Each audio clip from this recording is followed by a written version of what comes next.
Motivation theories. Motivation is a state of mind, filled with energy and enthusiasm, which drives a person to work in a certain way to achieve desired goals. Motivation is a force that pushes people to work with a high level of commitment and focus, even if things are going against them. There are many different forces that guide and direct our motivations. Motivational theories provide insights into the way people behave and what motivates them. Maslow's theory of hierarchical needs. Abraham Maslow postulated that a person will be motivated when all his needs are fulfilled. People do not work for security or money, but they work to contribute and to use their skills.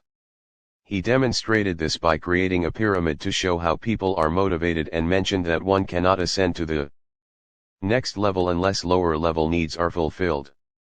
The lowest level needs in the pyramid are basic needs, and unless these lower level needs are satisfied, people do not look at working towards satisfying the upper level needs. Below is the hierarchy of needs. Physiological needs are basic needs for survival such as air, sleep, food, water, clothing, sex, and shelter. Safety needs, protection from threats, deprivation, and other dangers like health, secure employment, and property. Social needs or belongingness and love needs, the need for association, affiliation, friendship, and so on. Self-esteem needs, the need for respect and recognition. Self-actualization needs, the opportunity for personal development, learning, and challenging work. Self-actualization is the highest level need to which a human being can aspire. Maslow's theory suggests that people's needs at one level have to be mostly, but not completely, met before they can move on to the next level. He believed that unmet needs occupy the mind, preventing the pursuit of needs higher in the pyramid. Thus, according to the theory, if a person is endeavoring to address their basic physiological and safety needs, they will not be able to seek higher needs for love, esteem, and self-actualization. Criticisms of Maslow's hierarchy. The order of needs within the hierarchy is arbitrary. A 2015 study trusted source notes that one criticism of Maslow's theory involves the order of needs within the hierarchy. Some critics say that while it is logical to put physiological needs first and self-actualization last, people do not necessarily pursue or obtain the needs in this order. For example, some argue that a healthy relationship with oneself is an important requirement for having healthy relationships with others. Maslow himself met people who valued self-esteem more than love. However, Maslow did not consider the exact order of needs to be rigid. Self-actualization is not linear. In his early work, Maslow argued that a person could only self-actualize once they had met their basic needs. However, an older 2015 paper trusted source notes that, sometimes, not being able to meet one's basic needs helps people identify their self-actualization goals. For example, a person may have a stable career for many years, fulfilling their safety needs. However, if they lose their job, they may realize that their old career was not satisfying. Needing another source of income might spur them to pursue the job they truly want. Maslow also acknowledged that unmet needs could be motivation for self-actualization in his later work. The self-actualization teaching is not generalizable. Another criticism of the concept of self-actualization is that Maslow largely based his ideas on the biographies of notable historical figures, most of whom were educated white men. As such, the traits he observed in these successful individuals may not apply to all people. Herzberg's two-factor theory. Herzberg classified the needs into two broad categories, namely hygiene factors and motivating factors. Poor hygiene factors may destroy motivation, but improving them under most circumstances will not improve team motivation. Hygiene factors only are not sufficient to motivate people, but motivator factors are also required. Herzberg's two-factor principles. Improving motivator factors increases job satisfaction. Improving the hygiene factors decreases job dissatisfaction. Hygiene factors are factors whose absence create dissatisfaction in employees, such as working condition, co-worker relations, policies, and rules, and supervisor quality. Motivator factors are also called satisfiers.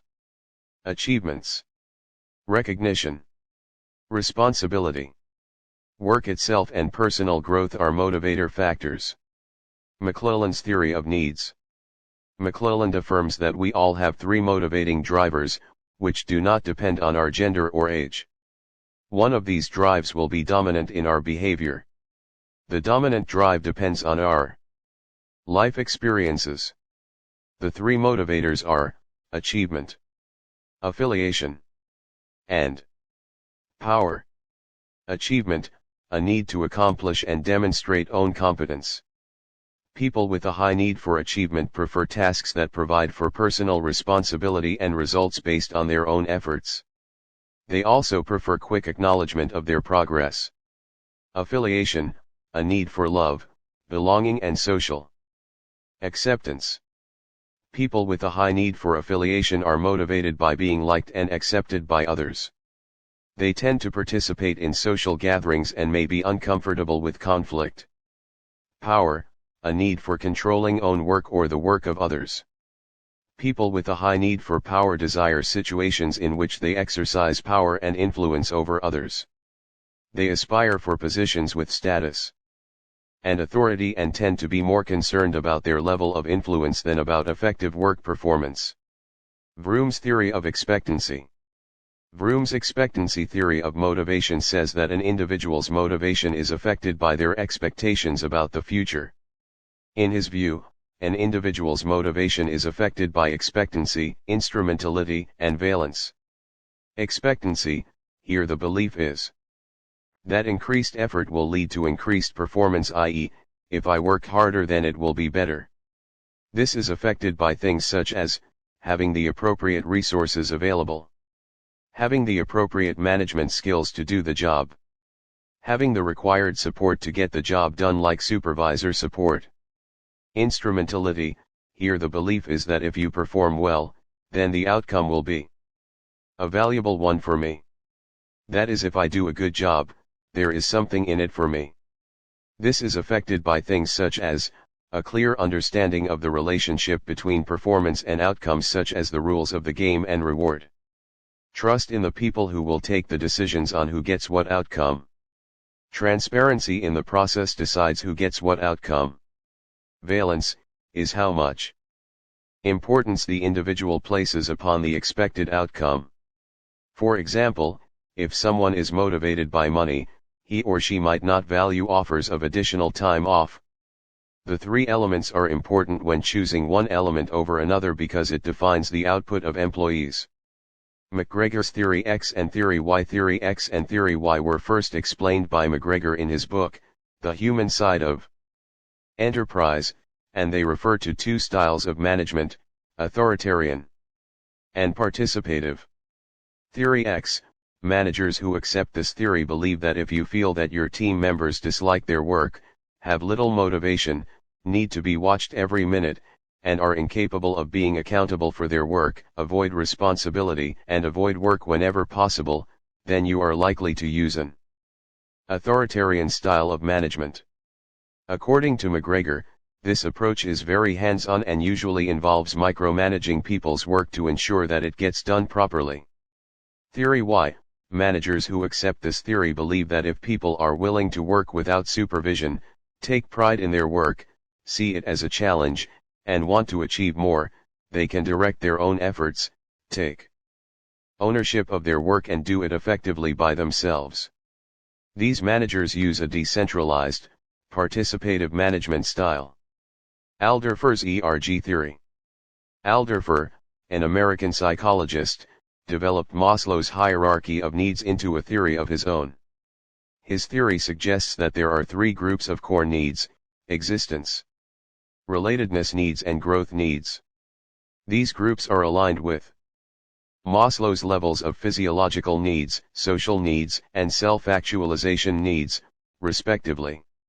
Existence needs concern our basic material requirements for living, which include what Maslow categorized as physiological needs such as air, sleep, food, water, clothing, sex and shelter, and safety-related needs such as health, secure employment, and property.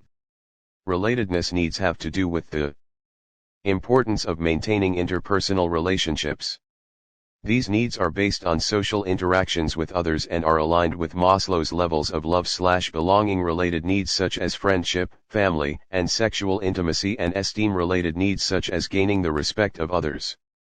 Growth needs describe our intrinsic desire for personal development. These needs are aligned with the other part of Maslow's esteem-related needs such as self-esteem, self-confidence, and achievement, and self-actualization needs such as morality, creativity, problem-solving, and discovery. Alderfer is of the opinion that when a certain category of needs is not being met, people will redouble their efforts to fulfill needs in a lower category. Maslow's theory is very rigid and it assumes that the needs follow a specific and orderly hierarchy, and unless a lower level need is satisfied, an individual cannot proceed to the higher level need. That is, an individual remains at a particular need level until that need is satisfied. Whereas, according to Alderfer's theory, if a higher level need is aggravated, an individual may revert to increasing the satisfaction of a lower level need. This is called the frustration regression aspect of erg theory. Erg theory is very flexible, as Alderfer perceived the needs as a range instead of perceiving them as a hierarchy. An individual can work on growth needs even if his existence or relatedness needs remain unsatisfied. For example, when growth needs aggravate, then an individual might be motivated to accomplish the relatedness need, and if there are issues in accomplishing relatedness needs, then he might be motivated by the existence needs. Hence, in this manner, frustration or aggravation can result in regression to a lower level need. Another example could be, if someone's self-esteem is suffering, he or she will invest more effort in the relatedness category of needs. Implications of the erg theory. All managers must understand that an employee has various needs that must be satisfied at the same time. According to the erg theory, if the manager focuses solely on one need at a time, then this will not effectively motivate the employee. The frustration regression aspect of erg theory has an added effect on workplace motivation. For example, if an employee is not provided with growth and advancement opportunities in an organization, then he or she might revert to related needs such as socializing needs. To meet those socializing needs, if the environment or circumstances do not permit it, he might revert to the need for money to fulfill those socializing needs. By the time the manager realizes and discovers this, they will take more immediate steps to fulfill those needs which are frustrated until such time that the employee can again pursue growth.